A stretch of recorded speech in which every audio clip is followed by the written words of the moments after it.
I never thought a single glance could unravel my entire life. But that's exactly what happened that cold December afternoon in Silver City. The holiday season of 2019 was supposed to be just another family gathering at our rustic wooden house nestled deep in the pine forests of New Mexico. The air smelled like burning firewood and fresh snow, and the faint hum of Christmas carols played from an old radio in the living room. It was cozy, almost too cozy for comfort.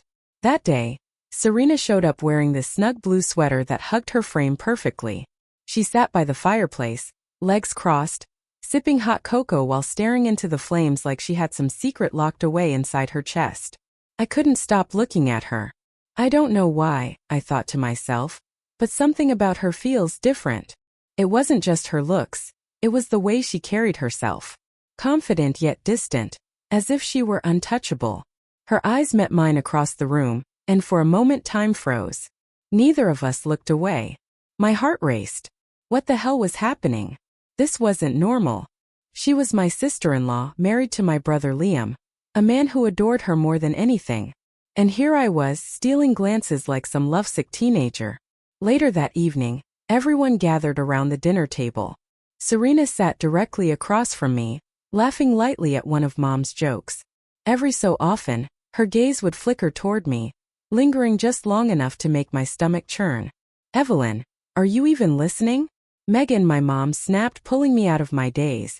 Yeah," I stammered, shoving a forkful of mashed potatoes into my mouth to avoid further questioning. After dinner, Serena disappeared onto the porch. Curiosity got the better of me. I followed her outside under the pretense of needing fresh air. "You all right?" I asked, trying to sound casual. She turned to face me, her breath visible in the chilly night. "Honestly? No." There was a vulnerability in her voice that caught me off guard. We talked for hours that night. About her struggles with Liam, how lonely she felt despite being surrounded by people, how she wished things were simpler. By the end of it, I wanted to hug her, hold her, fix whatever pain she was carrying. A week later, a text popped up on my phone. It was from Serena. "Hey, just wanted to say thanks for listening the other night. You have no idea how much it meant to me." I stared at the screen, unsure whether to feel flattered or terrified. Little did I know this was only the beginning. Sometimes crossing a line feels less like a choice and more like an inevitability. And trust me, once you step over it, there's no going back. The texts between Serena and me became a daily ritual. At first, they were innocent, just casual conversations about her day or random musings about life. But soon they turned into something deeper. One evening, after another long shift at the cafe where I worked, my phone buzzed with a message from her. "Can we meet? I need to talk to someone who actually understands me." I hesitated. Meeting her alone felt dangerous, not because of what others might think but because of what I might feel. Still, curiosity got the better of me. "Fine," I replied. "Where?" She suggested a quiet coffee shop in Santa Fe called Artisan Brew, tucked away in a corner of the city known for its bohemian vibe. When I arrived, she was already there, sitting by the window with a steaming cup of tea in front of her. "You came," she said softly, almost shyly. "I did." I slid into the seat across from her, trying to ignore how my pulse quickened just being near her. Serena opened up about Liam again. How distant he'd become, how their marriage felt more like roommates sharing space than partners sharing love. "He doesn't see me anymore," she whispered, tears welling up in her eyes.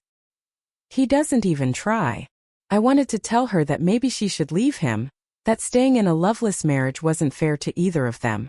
But instead, all I could do was nod silently, feeling this strange mix of anger toward Liam and sympathy for her. Then, out of nowhere, she reached across the table and took my hand. "I don't know what I'd do without you, Evelyn," she murmured. My breath hitched.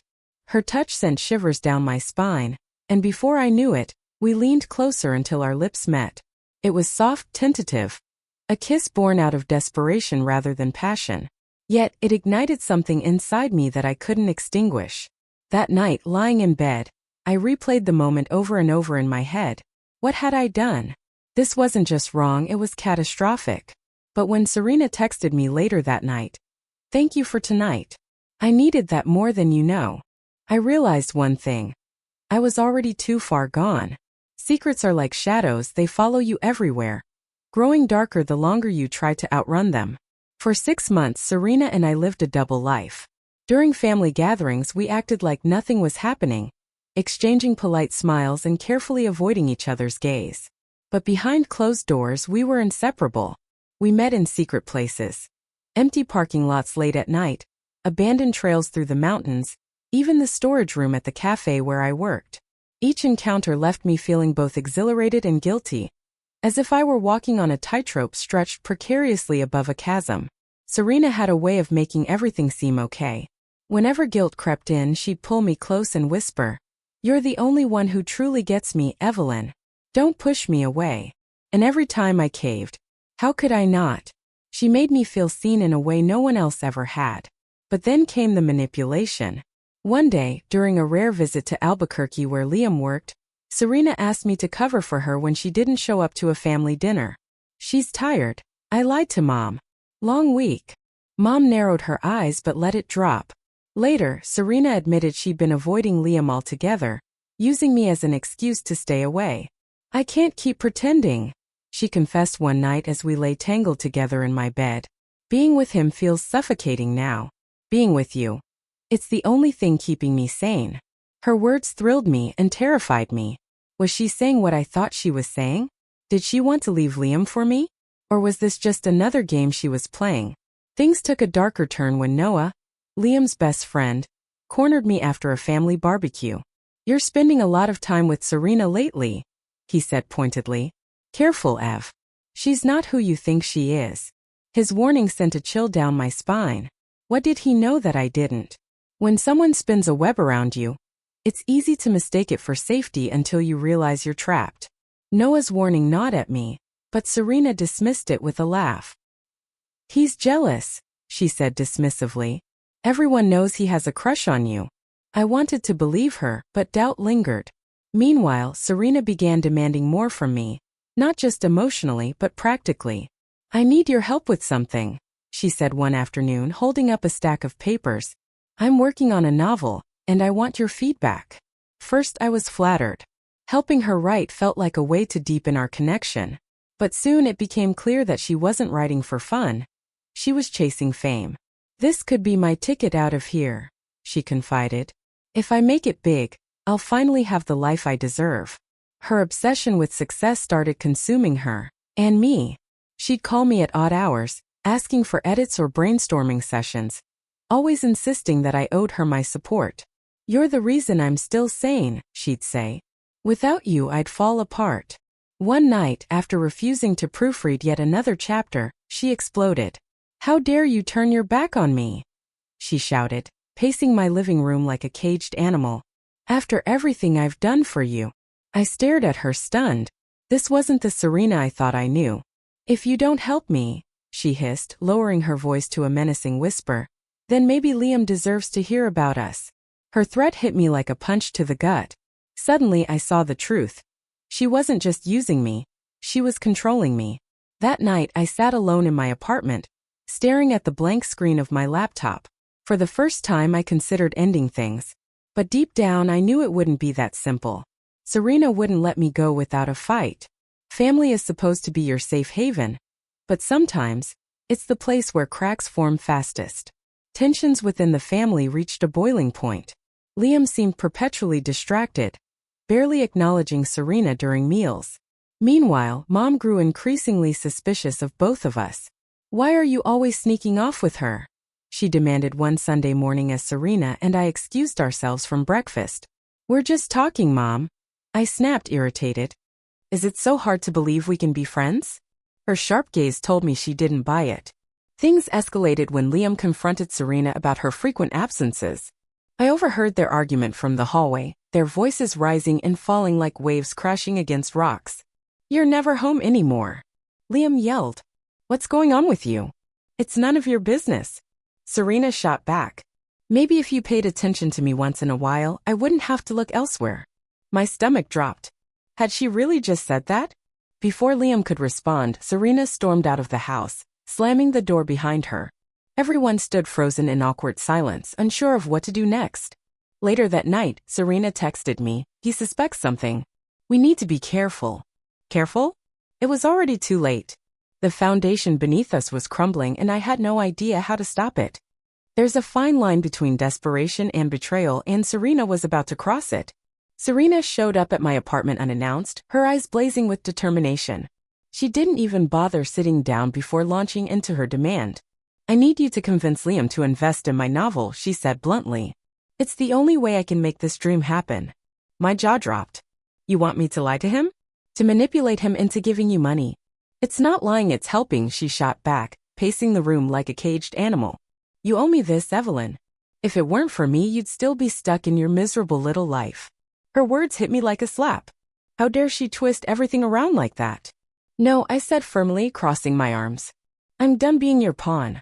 Her expression darkened, and for the first time, I saw the true extent of her rage. "You're making a mistake," she hissed, stepping closer until we were face to face. "Do you think Liam will forgive you when he finds out about us? About how you've been sneaking around behind his back?" My heart pounded in my chest. Was she really threatening to expose us? "You wouldn't," I whispered, though deep down I knew she would. "Try me," she spat, grabbing her bag and storming toward the door. Before leaving, she turned back and delivered the final blow. "If I go down, you're coming with me." That night, as I lay awake staring at the ceiling, my phone buzzed with a text from Serena. When the truth comes out, it doesn't just break bonds, it shatters lives. The next morning, chaos erupted. Serena had told Liam everything, not because she wanted honesty, but because she wanted revenge. Liam stormed into my apartment without knocking, his face pale with shock and fury. "Is it true?" he demanded, his voice trembling. "You and Serena?" I couldn't deny it.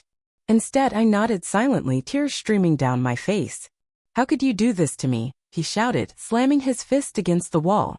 "She's my wife." Mom arrived shortly after, having heard the news from Liam. Her disappointment cut deeper than any knife. "I raised you better than this," she said coldly, shaking her head. "How could you betray your own family?" For days, the house felt like a war zone. Arguments echoed through the halls, accusations flying back and forth. Serena played the victim perfectly, painting herself as someone who had fallen into my trap rather than the manipulative force she truly was. "She seduced me," Serena sobbed during one particularly heated confrontation. "I never wanted any of this." Liam believed her, of course. Why wouldn't he? She was the picture of innocence, while I was the villain, a homewrecker who had betrayed her own brother. "I can't look at you right now," Liam told me flatly. "Get out of my house." With nowhere else to go, I packed a suitcase and left Silver City behind. As I drove away, I glanced at my rearview mirror and whispered, "I'm sorry." But sorry wasn't enough, not yet. Trust isn't something you earn overnight, it's built brick by painful brick. Months passed and I threw myself into work, trying to bury the guilt and shame that haunted me. I rented a tiny studio apartment in Santa Fe, far from the memories of Silver City. Every so often, Liam would call. At first, his tone was icy, clipped sentences and awkward silences, but over time it softened. "I don't understand why you did it," he admitted during one conversation. "But I miss you." His words brought tears to my eyes. For the first time since the fallout, I allowed myself to hope. Rebuilding our relationship wasn't easy. There were moments when old wounds reopened, especially when Liam mentioned Serena. "She moved to California," he told me one evening. Said she needed a fresh start. Part of me felt relieved, but another part wondered if she'd ever truly leave me alone. During this time, I reflected on everything that had happened. I let my emotions cloud my judgment. I confessed to Liam during one of our talks. I crossed boundaries I never should have touched. He sighed heavily. "We both made mistakes. But I want to move forward if you do too." Though Liam began forgiving me, the road ahead was still rocky. Every step forward felt fragile, like walking on thin ice. Yet, despite the tension, I clung to the hope that someday things might feel normal again. Sometimes the hardest part of healing is learning to let go. I decided to start fresh in Taos, a picturesque town nestled in the mountains of New Mexico. The quiet streets and artistic vibe offered solace from the turmoil I'd left behind. I found a small rental near the plaza, decorated it with warm colors and plants, and focused on rediscovering who I was outside of the mess I'd created. One day, as I strolled through the local farmer's market, Serena appeared out of nowhere. "Evelyn," she called, her voice dripping with false sweetness. My stomach churned. "What are you doing here?" "I came to see you," she said, stepping closer. "To apologize." Her apology sounded rehearsed and sincere. "I shouldn't have dragged you into my drama," she continued, her eyes locking onto mine. "Can we put the past behind us?" I shook my head. "No, Serena. You used me, manipulated me. I won't let you do it again. Her smile faltered, replaced by a flicker of anger. You'll regret this, she muttered before turning and disappearing into the crowd. As I watched her walk away, I realized something. I no longer feared her. For the first time in years, I felt free. Sometimes endings are just new beginnings waiting to unfold. Life in Taos became a sanctuary. I journaled every night, pouring my heart onto paper, the pain, the lessons, the growth. Writing helped me process everything I'd been through. It's amazing how much clearer things become when you finally stop running, I wrote one evening. I also started dating again, cautiously at first. Then I met Alex, a kind-hearted artist who shared my love for coffee and sunsets. There's nothing wrong with wanting happiness, he told me one night as we sat under the stars. His words resonated deeply. For so long, I believed I didn't deserve joy. But now I understood that everyone has the right to heal and love. Eventually, I returned to Silver City for a family gathering. It was nerve-wracking but necessary. Megan hugged me tightly, surprising me with her warmth. We're glad you're back, she said simply. Even Liam smiled, though it was tinged with sadness. It's good to have you home, he said. As I stood on the porch of the wooden house, watching the sun dip below the horizon, I felt a sense of peace wash over me. I survived, I whispered to myself. And I'm stronger for it. The scars remained, but they reminded me of how far I'd come. Sometimes breaking apart is the only way to find yourself whole again.